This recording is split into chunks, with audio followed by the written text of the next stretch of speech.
হাসপাতালের চিকিৎসকের ভূমিকায় সিভিক ভলেন্টিয়ার, ভিডিও ভাইরাল চারিদিকে, নিন্দার ঝড়। সিভিক পুলিশ হাসপাতাল পাহারা দেবে, এটাই স্বাভাবিক। কিন্তু দক্ষিণ দিনাজপুর জেলার কুশমান্ডি ব্লক স্বাস্থ্য কেন্দ্রে দেখা গেল ভিন্ন চিত্র। দেখা যায় পাহারারত দুজন সিভিক ভলেন্টিয়ার এক মুমূর্ষু রোগীর চিকিৎসা করছে। প্রশ্ন উঠেছে, যাদের কাজ হাসপাতাল চত্বরে নিরাপত্তা দেওয়া, তারা কি করে একজন রোগীর প্রেশার মাপতে পারে বা কি করে ব্যান্ডেজ করতে পারে? এমনই এক ভিডিও সোশ্যাল মিডিয়ায় ভাইরাল হয়েছে, যা নেট দুনিয়ায় নিন্দার ঝড় তুলেছে। যদিও ভাইরাল হওয়া ভিডিও দেখে ভিডিওর সত্যতা যাচাই করেনি ট্রাইব টিভি।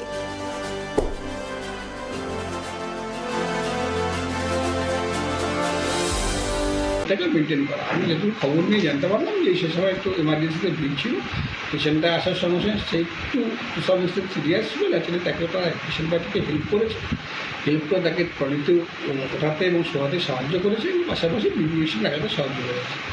এটা তো যে কোনো মানুষও করতে পারে, যে কোনো শিক্ষিত মানুষও জানে যে কীভাবে তার বিক্রিটা ইয়ে করতে হয়। তো ন্যাচারালি বাদবাকি যা পেশেন্টের চিকিৎসা, তাকে ট্রিটমেন্ট দেওয়া, সমস্ত অন্য একটু মেডিকেল অফিসার এবং নার্সিংটা হসপিটাল সাথেই করেছে। এটা কোনো বড়ো কোনো ইস্যু করে আমার মনে হয় না, এটা ছোটো ইস্যু। তাদের আমরা সবাই মিলে যদি এরকম সকলে সহযোগিতা করি, তাহলে অনেক সময় অনেক এমার্জেন্সি মানুষ, অনেক মুমূর্ষ রোগী যারা আসে, তারা অনেক তাড়াতাড়ি অনেক ভালো পরিষেবা পাবে এবং এই পরিষেবাটাকে কন্টিনিউ করার জন্য সকলে যেভাবে একসঙ্গে এমার্জেন্সিতে ঝাঁপিয়ে পড়ছে মানুষকে সহযোগিতা করার জন্য, এটাকে আমার দিক থেকে তাই বলবো এখানে কোনো ভুল কিছু নেই এবং এটা ঠিকই আছে এবং পেশেন্ট চিকিৎসাটা ডাক্তারবাবুরা একটা নির্দিষ্ট মতো করছে। ঠিক আছে, এটা অলরেডি বিডিও সাহেব এবং আইসি সাহেব জানেন।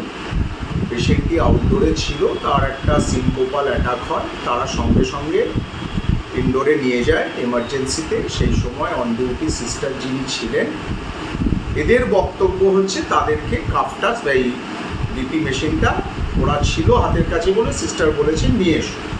এবার ওদের এটা বাঁধার কথা নয়, সেই জায়গাটাতে সিস্টার কেন এটা বলেছেন আমি অলরেডি ঘটনাটা বিডিও সাহেবকে জানিয়েছি, আইসি সাহেবের সঙ্গে কথা হয়েছে এবং সিভিক ভলেন্টিয়ার